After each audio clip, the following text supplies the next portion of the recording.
Ano ba talaga nangyari sa'yo, anak?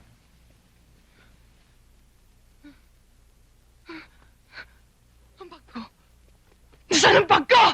Ang bag ko!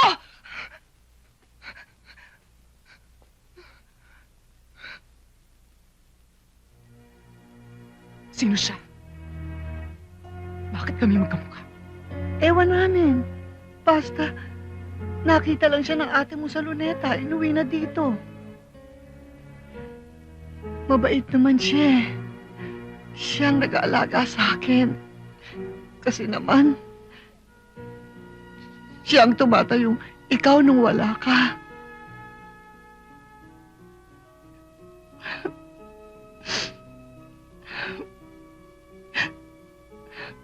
Anak naman eh. Kasi tagal-tagal mong nawala.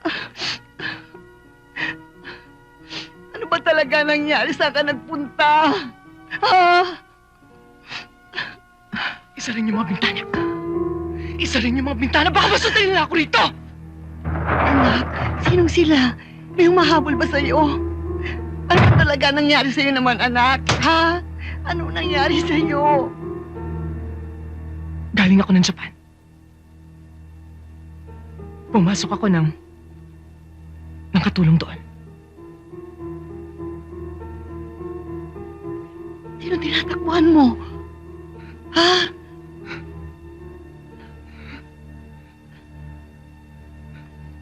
Yung may... Ano, Yakuza? Sindikato yun sa Japan, Inay. Pumasok ka sa sindikato? Hindi, Inay. Pinipilit nila akong pumasok sa sindikato. Ako lang may ayaw. Kaya ako umuwi dito. Pero sinusundan nila ako. Kailangan sumbong natin to sa pulis. Wag! Yan ang huwag na huwag niyong gagawin. Bakit? Kauntsaba ng mga pulis sa sindikato.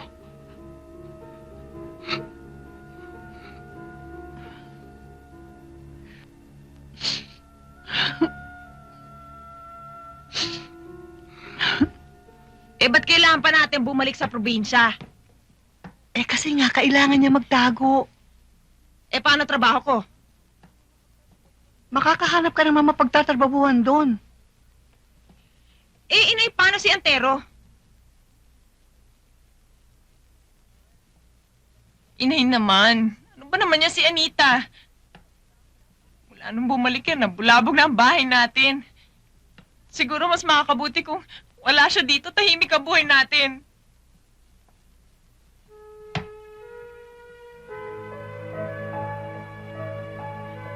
Anak, bakit ka ba ganyan?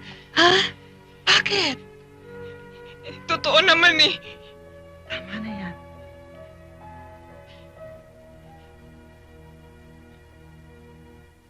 Oh, saan ka pupunta?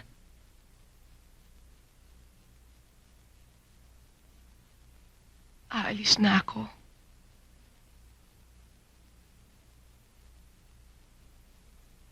Nariyan na ho si Anita. Bueno ngayon. Bakit, pinaalis ka ba niya? May tao ba sa bahay na to na nagpapaalis sa'yo?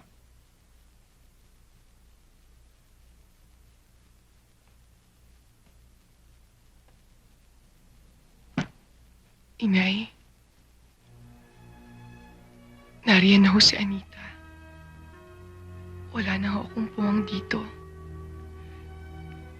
Kahit na siya nandito, ang gusto ko, andito ka rin. Para na kitang tunay na anak. Kaya pwede ba, ituring mo na akong tunay mong ina.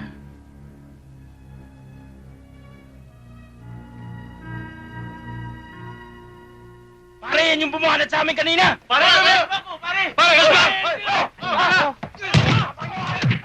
Gugulo na naman ang mga to. Sige, umuwi ka na.